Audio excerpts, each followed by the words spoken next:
Hi Year 10, here is your Wednesday lesson on an inspector course. So as you can see, we're back to annotating it.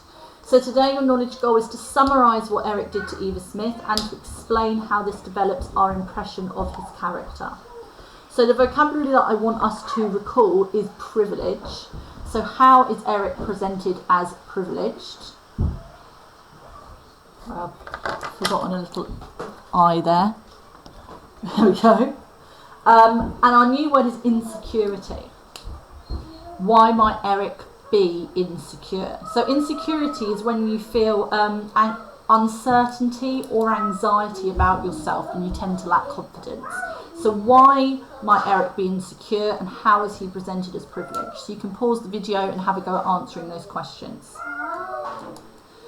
So Eric is presented as privileged because he has had everything his whole life handed to him. He has grown up in a wealthy family.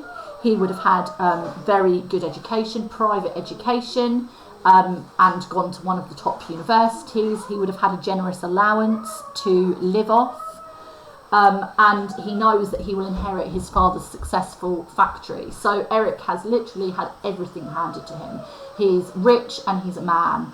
So there are no real barriers in place for him at all. However, Eric is presented as a very insecure character. And remember, in the stage directions, we're told that he's not quite at ease, half shy, half assertive. And we spoke about how Eric, it's almost because Eric has had everything handed to him, he's very insecure because probably deep down he doesn't really know if he deserves it or if he's worthy of it, because he's never really had to work for anything himself.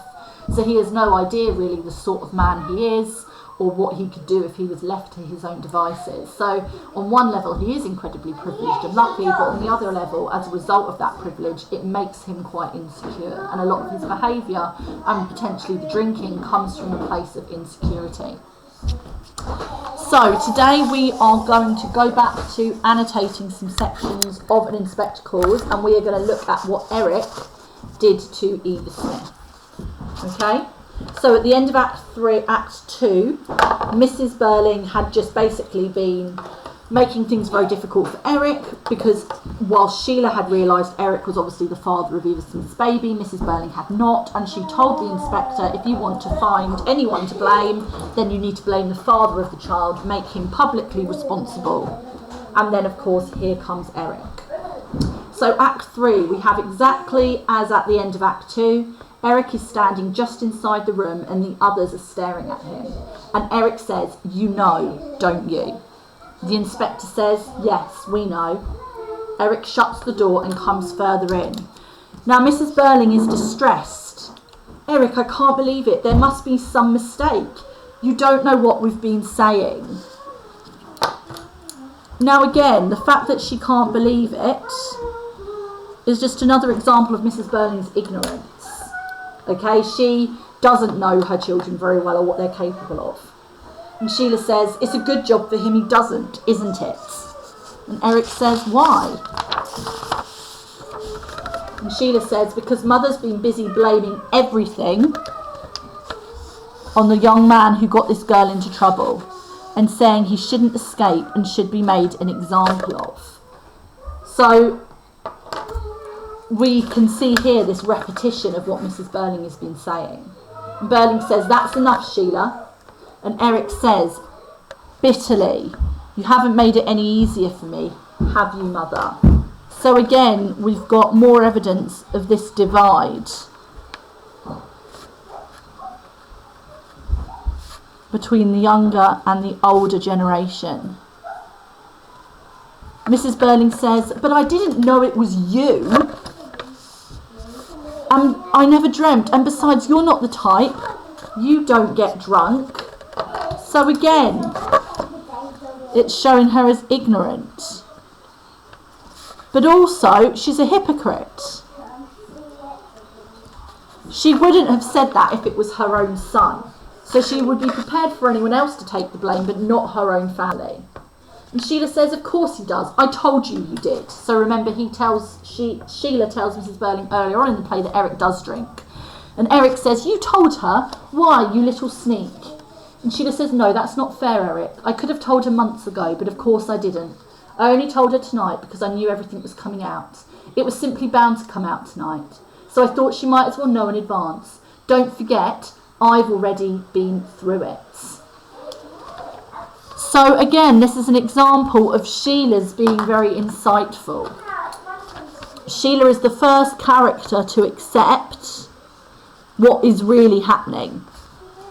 And she knew that Mrs. Burling was bound to find out that Eric is a drunk, and she knew that she needed to tell her first. Mrs. Burling says, Sheila, I simply don't understand your attitude.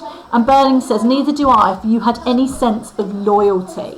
Now this is really interesting because they're accusing Sheila of being disloyal to her family. So they're basically accusing her of being on the inspector's side. Now Sheila is on the inspector's side, but not at the expense of her family. Remember, she just wants her family to learn a lesson. And the inspector cuts in smoothly.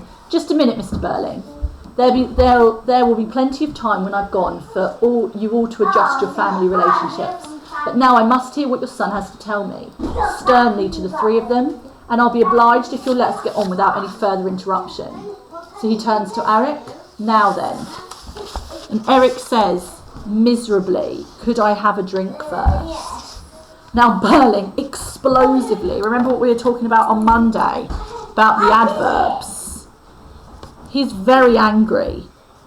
Because, you know, Eric is the first person to have really done something that could be considered a crime. Burling says firmly, yes. And as Burling looks like interrupting explosively, he says, I know, he's your son and this is your house, but look at him. He needs a drink now just to see him through. So Burling says to Eric, all right, go on. Eric goes for a whiskey. His whole manner of handling the decanter and then the drink shows his familiarity with quick, heavy drinking. The others watch him narrowly. And Burling says, I understand a lot of things now I didn't understand before. Now this is ironic. Another ironic statement. Burling isn't learning the right lessons. So yes, he may be learning something, his son is a drunk, but he's not actually learning the right socialist lessons. The inspector says, don't start on that, I want to get on. And he says to Eric, when did you first meet this girl? So Eric says, one night last November. So remember, this is November 1911, and you can add that to your little timeline. This is when Eric meets Eva Smith. The inspector says, where did you meet her? In the Palace Bar. Now this is really important because this is where she met Gerald.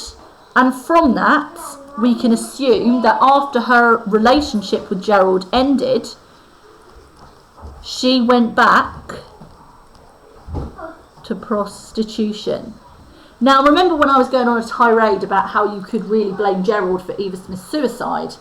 This is more evidence for it. So it's all very well and good saving a girl from prostitution and then giving her an amazing life for 6 months, but then you dump her and she goes straight back where she started. So you could argue he shouldn't have bothered saving her in the first place. So the inspector says, Eric keeps going, I'd been there an hour or two with 3 chaps. I was a bit squiffy. Now remember, squiffy means drunk. And the inspector says, what happened then? Eric says, I began talking to her and stood her a few drinks. So he bought her a few drinks. I was rather far gone, drunk, by the time we had to go. And the inspector says, was she drunk too? And Eric says, she told me afterwards that she was a bit, chiefly because she had not had much to eat that day. Just like with Gerald.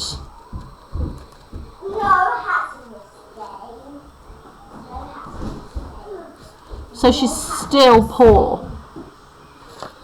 The inspector said, why had she gone there? Eric says she wasn't the usual sort. What he means by that, not the usual sort, of prostitute. And again, this is what Gerald says about her, that she wasn't the usual sort you'd see down there. But, well, I suppose she didn't know what to do. There was some woman who wanted to help her go there. I never quite understood about that. So this whole Eva Smith being a prostitute thing is very, very vague and ambiguous. So what this is implying is that she may have returned to prostitution. Maybe she'd only recently just got back from the little holiday that she took. Because remember, we are told she goes away for a few months when Gerald ends it in September.